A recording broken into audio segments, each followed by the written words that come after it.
ஒரு சாஃப்ட்வேர் கம்பெனியில் தரை துடைக்கிற வேலைக்காக ஒருத்தர் விண்ணப்பிச்சிருந்தாரு. அங்கே போனதும் தரையை தொடச்சி காட்ட சொல்லி சொன்னாங்க. அவரும் நீட்டாக தொடச்சி காட்டிட்டாரு. அப்புறமா சின்னதாக ஒரு இன்டர்வியூ.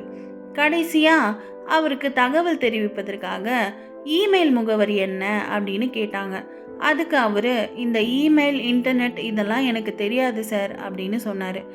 இதை கேட்ட உடனே அவங்க, என்னது, சாஃப்ட்வேர் கம்பெனியில் வேலை செய்ய விரும்புகிறவனுக்கு இமெயில் இன்டர்நெட்னா தெரியாதா, ச்சே அப்படின்னு சொல்லி அவருக்கு வேலை இல்லைன்னு சொல்லி அனுப்பிட்டாங்க. தனக்கு வேலை இல்லைன்னு தெரிஞ்சதும் அவருக்கு என்ன பண்ணுறதுன்னு ஒன்றுமே புரியலை. கையில் இருக்க 10 ரூபாயை பார்த்தாரு. உடனே மார்க்கெட்டுக்கு போயிட்டு அந்த 10 ரூபாய்க்கு வெங்காயம் வாங்கினாரு. அருகில் இருக்க குடியிருப்பு பகுதிக்கு போயிட்டு கூவி கூவி அதை விற்றாரு. மேலே 10 ரூபா கிடச்சிது. அதை வச்சு திரும்பவும் வெங்காயம் வாங்கினாரு. திரும்பவும் விற்பனை பண்ணார். இப்படியே சில காலம் போக சில வருஷத்துலேயே பெரிய வெங்காய வியாபாரியாக மாறிட்டார். அந்த டைமில் தான் ஒரு வங்கி கணக்கு திறப்புக்காக வங்கி ஊழியர் ஒருத்தர் அவர் சந்திக்க வந்திருந்தார்.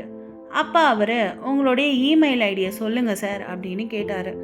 அதுக்கு அவர், எனக்கு அதெல்லாம் இல்லைப்பா அப்படின்னு சொன்னதும் அந்த வங்கி ஊழியர், என்னது, இந்த காலத்தில் இதெல்லாம் இல்லாமையா இவ்வளோ பெருசாக வளர்ந்துட்டீங்க, இன்னும் உங்களுக்கு இமெயில் இன்டர்நெட்லாம் தெரிஞ்சிருந்தா அப்படின்னு ஆச்சரியமே அவரை பார்த்து கேட்டார்.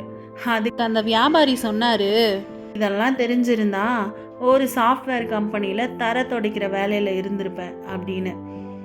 வாய்ப்புகள் விலகும்போது கவலைப்படாதீங்க. எல்லாம் நன்மைக்கேன்னு நம்ம தொடர்ந்து முயற்சி செஞ்சால் மிகப்பெரிய வெற்றி நமக்காக காத்திருக்கும்.